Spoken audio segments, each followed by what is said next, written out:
जी, मैं आज दिल्ली से सटे हुए कौशाम्बी इलाके में हूं जो उत्तर प्रदेश में लगता है और आज यहां पर एक नए राजनीतिक दल का उदय हुआ जिसका नाम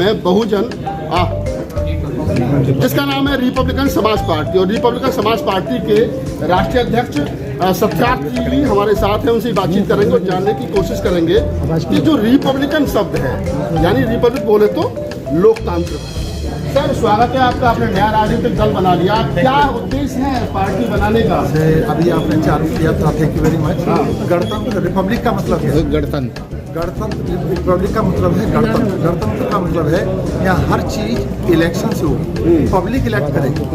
यहाँ कोई बात ऐसी नहीं होगी कि जैसे आपने देखा हो कि हमारा उत्तराधिकारी नहीं होगा, कि उत्तराधिकारी का राइट नहीं, राइट है पब्लिक करेगी, पब्लिक को पूरे राइट है किस तरह से।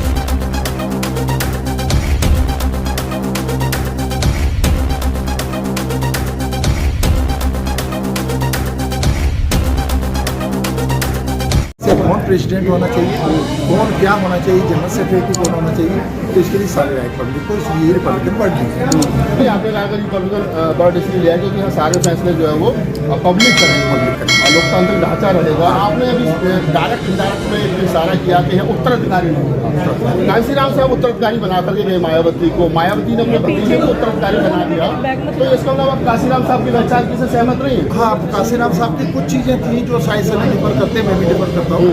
जब माननीय कांशीराम साहब ने ये डिक्लेयर किया था उत्तराधिकार, तो हमने इस बात का विरोध किया था कि उत्तराधिकार वर्ड नहीं होता, ये किसी पब्लिक प्रॉपर्टी नहीं है, इट्स ए पब्लिक पार्टी और इसमें पार्टी डिसाइड करेगी, इसकी नीतियाँ डिसाइड करेगी। वो गलती थी, मिस्टेक थी कांशीराम जी मिस्टेक, बिल्कुल मिस्टेक। अच्छा एक सवाल और है कि अब आपने भी राजनीतिक दल बना दिया, बहुत सारे बहुजन समाज जिसको लोग कह रहे हैं 85%, हालांकि 85% बचा नहीं है और ना कभी 85% था ही। लेकिन मेरा सवाल ये है कि आप भी अपने राजनीतिक दल के रूप में आपकी पहचान है, क्या करेंगे समाज के लिए, क्या है उद्देश्य, क्या विचार की है? पहले तो मैं आपको ये बताना चाहूँ, जो आपने कहा 85% नहीं है, SC ST OBC minorities and women यदि जोड़ेंगे तो 90% बैठता है। महिलाएं 50% है, निसंदेह 50%। OBC 50% है, निसंदेह। SC ST 34 करोड़ है इंडिया में, निसंदेह। तो ये 85 नहीं 90%। पहले तो मैं आपका ये मिथ खत्म करूँ। आपका कितना है? आपने कांशीराम साहब की पूरी जिंदगी निकल गई बहुजन समाज बनाने में, वहाँ मुश्किल 10 से 12% OBC को साथ जोड़ पाएंगे? से मान लो कांशीराम साहब ने जो काम किया उसके बराबर शायद हम नहीं कर पाएंगे, लेकिन पिछले 3 महीने में आपको बताना चाहता हूँ कि OBC 20 दल हमसे जुड़ गए और आपने यहाँ देखा भी।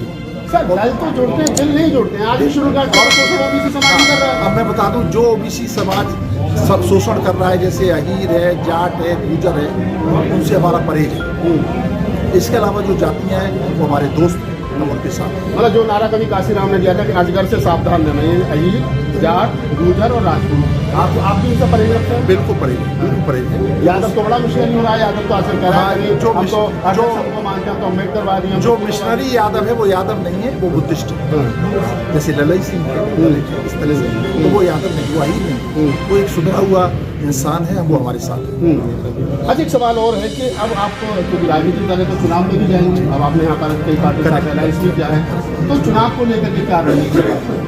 चुनाव की रणनीति से पहली तो रणनीति ये कि हम एलायंस के द्वारा जा रही थी। दूसरा ये है कि हम जो वर्क कर रहे हैं वो शिक्षा, रोजगार, स्वास्थ्य, सुरक्षा पर कर रहे हैं। हम मंदिर, मस्जिद आदि चीज़ों पर नहीं कर रहे हैं, किसी भी ऐसी स्यूडो फॉर्म में नहीं कर रहे, छद्म राजनीति नहीं कर रहे हैं, एक सही राजनीति करने के लिए निकलेंगे। मैं आपको एग्जाम्पल देना चाहता हूँ, दिल्ली में 2 जैसे अरविंद केजरीवाल ने बाबा साहब का फोटो रखाया, लेकिन काम नहीं किया, बाबा साहब की कोई भी चीज़ नहीं। जितना नुकसान अरविंद केजरीवाल ने किया है शायद आपको पता होगा, बसपा चुप बैठ गई। उस समय हमने कहा था कि चुप नहीं बैठना चाहिए, इसमें वर्क करना चाहिए। सारा वोट बसपा का था जो अरविंद केजरीवाल ने अपनी तरफ को खींचा, हम उसको तोड़ रहे हैं और हमें रेस्पॉन्स में आप वर्क कर रहे हैं। आप कह रहे रेस्पॉन्स हो रहा। चंद्रशेखर रावत की बड़ी राजनीतिक ताकत बनेगा, सांसद भी उनकी पार्टी भी है, आजाद समाज पार्टी। आपको लगता है कि आप उनको अपने साथ लाएंगे या आप उनके साथ जाएंगे या उनको मुकाबला करेंगे? और चंद्रशेखर आजाद से हमें कोई परहेज नहीं है, जब जरूरत पड़ेगी तो हम एलायंस करेंगे। वो तैयार हो क्या? मैंने क्या बोला, परहेज नहीं, वो चाहेंगे ये कभी जैसे ये लोग चाहे तभी हुआ, कभी किसी को ये नहीं होता कि जबरदस्ती की जाती है, ये स्वेच्छा है, लाइक माइंडेडनेस की स्वेच्छा होगी तो करेंगे, इवन बसपा से भी कर सकते हैं, लेकिन आप कह रहे हैं कि बसपा से भी कर सकते हैं। सवाल निकल करके आता है कि जब अभी 2024 का चुनाव निकल गया, लोग संविधान बचा है, तो लोगों के दिमाग में कहीं ना कहीं संविधान को लेकर के छवि थी, उन्होंने बीजेपी 2 ही चुनाव हुआ, बीजेपी को हराने के लिए चुनाव हुआ, तो ऐसे में अगर कांग्रेस सर को बड़ा दिल करके कहेगा सत्यार्थी जी आइए आप हमारे साथ आइए। मैं आगे नहीं बात, very good question you asked. See Congress या बीजेपी या आप किसी भी कीमत पर संविधान को नहीं बचाना चाहते। इन तीनों पार्टी का सबसे बड़ा दुश्मन डॉक्टर अम्बेडकर, नंबर 2 संविधान।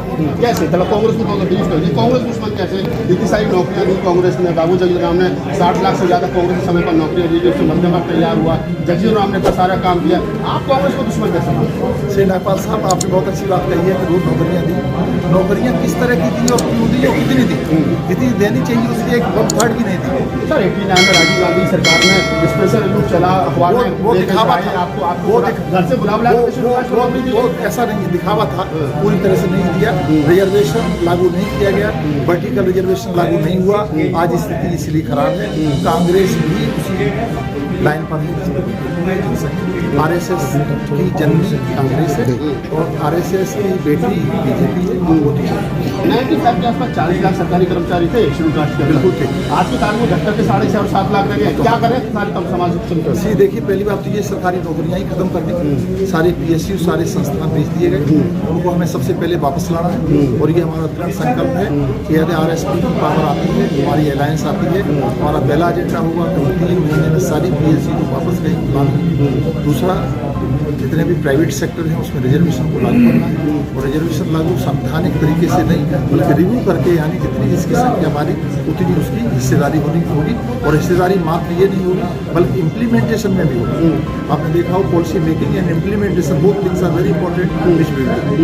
एक सवाल और ले लेते चलते चलते, सवाल ये है कि आपको लगता है कि पार्टी बनाकर के समाज का भला किया जा सकता है, वेलफेयर किया जा सकता है, या दबाव की राजनीति बना करके किया जा सकता है? से mister Nagpal, this not America. America में दबाव की राजनीति चलती है, इंडिया में नहीं चलती है। इंडिया में केवल पॉलिटिकल पावर है जिससे आपको ताकत मिलती है। सोशल जितने भी ऑर्गेनाइजेशंस हैं 75 साल से हमें बेवकूफ़ बनाया गया और हम सोशली में इन्वॉल्व रहे। जिन लोगों को परहेज है, आप ध्यान रखिए, कभी सोशल मीटिंग आपने अटेंड की हो, बाद में वो मायावती को गाली देते हैं, कहने वो राजनीति करते हैं या चंद्रशेखर वो करते हैं, वो खुद कुछ नहीं करते। कहने का मतलब ये every social organisation has to work on political line also. Politics is the only area where you have power, you can work, otherwise you can not work. This is the only area where you have certain powers.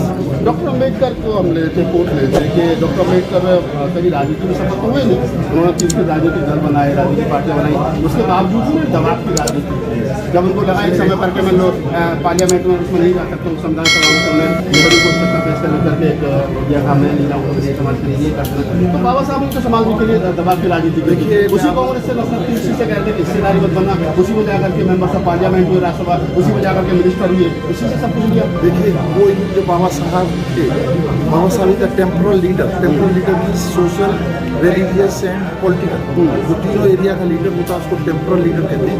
Baba Saheb doctor Ambedkar has been temporal leader of the Bahujan Samaj, वहाँ ही है जो nobody can do. Second, Ambedkar will not come again, second मानवर Kashiram will not come again, but we have to follow the process.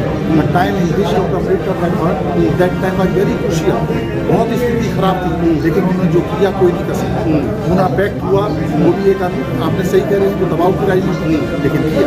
आप देखो पुनः pact के बाद हमें रिजर्वेशन जो पार्लियामेंट मिला वो पॉलिटिकल था, that was the achievement of doctor B R Ambedkar. जो गवर्नमेंट जॉब में था वो भी अचीवमेंट डॉक्टर अम्बेडकर का था, तो ये नहीं कह सकते। पेट्रोल पंप मिले, गैस एजेंसी मिली, प्राइवेट सेक्टर में यस सब कुछ मिला। तो मेरे कहने तो बाबा साहब फेल नहीं, बाबा साहब से ज़्यादा कोई सफल नहीं। बाबा साहब ने केवल इस वर्ग के लिए नहीं किया, पूरे देश के लिए जो नेशन बिल्डिंग का काम किया है, राष्ट्र को बनाने की काम किया है, वो आशा डॉक्टर बी आर अम्बेडकर ने किया। और यदि समाज का सुधार न हो तो ये नेशन नहीं है। एक आखिरी सवाल आपसे लेते चलते चलते, डॉक्टर BS सत्यार्थी जी की जो पार्टी है जिसका नाम है रिपब्लिकन पार्टी चलाने के लिए बहुत सारा फंड चाहिए, बहुत सारी कहाँ से आएगा? Again I tell you, for this purpose we have not to worry. हमारा समाज बहुत मजबूत है, बहुत सहयोग दे रहा है, अब भी सहयोग दे रहा है। अभी देखिए हमारे साथी ने 3000 स्क्वायर फुट का दे दिया, हमने किराए केवल 1,000 रुपये महीने के किराए पर इतना बड़ा ऑफिस दे दिए। जितने भी ऑफिस हमारे कोई हम किराए नहीं देते। लोग देख रहे हैं हमारे डेडिकेशन को, हमारे वर्क को, और सब कुछ दे रहे हैं। गाड़ी, घोड़ी, तांगा, बग्गी सब कुछ मिल रही है। अभी आपने देखा होगा, हमने डिक्लेयर किया है कि यहाँ से मानवर साक्या जी को एक MLA की सारी फैसिलिटी देंगे। देखिए सत्यार्थी अपनी जैसे भी देगा, समझ देगा। 97 में मानवर काशीराम साहब ने एक पर्सन को MP की फैसिलिटी दी थी। 97 एक MLA की दी थी, एक मेयर की थी। तो हम उसी लाइन पर वर्क करना चाहते हैं। हम सारी फैसिलिटी देना चाहते हैं, और ये हम अपने हमारा एक उद्देश्य है, हम उसको लेके चलना चाहते हैं। समाज वेट कर रहा है, सोसाइटी वेट कर रही है, आइए और लीजिए।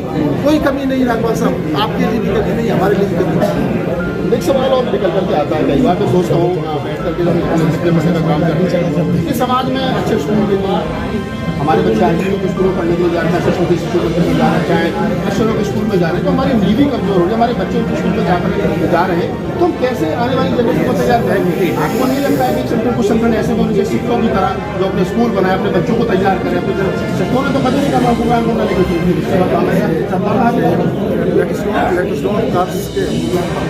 वो भी एक आइडिया है।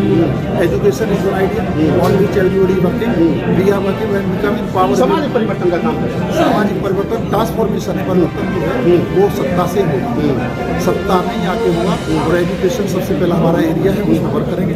जो आपने अभी कहा है 1964 की एजुकेशन पॉलिसी आएगी, जो एजुकेशन पॉलिसी सबके लिए आपने सही पढ़ा होगा, पढ़ा है Baba Saheb doctor B R Ambedkar का जो रूपरेखा रखा था उस पर बात करेंगे। This is a total failure policy. This is not a policy, but rather this is to bluff the public. Nothing else. तो आप BS सत्यार्थी जी थे और रिपब्लिकन समाज पार्टी के राष्ट्रीय अध्यक्ष हैं, और आज दिल्ली NCR में रिपब्लिकन समाज पार्टी का कार्यालय जो वो खोला गया कौशाम्बी में EDM मॉल के पास में। कभी आप आएँ तो विजिट करें। मैंने बहुत सारे उनसे सवाल भी पूछे, और जो मैं पूछ सकता था अपने तरीके से मैंने सारी बातें जानने और आप तक पहुंचाने की कोशिश की। पूरी बातचीत के बारे में आपकी क्या प्रतिक्रिया है मुझे कमेंट सेक्शन में बताइए, और मुझे दीजिए इजाज़त। धन्यवाद।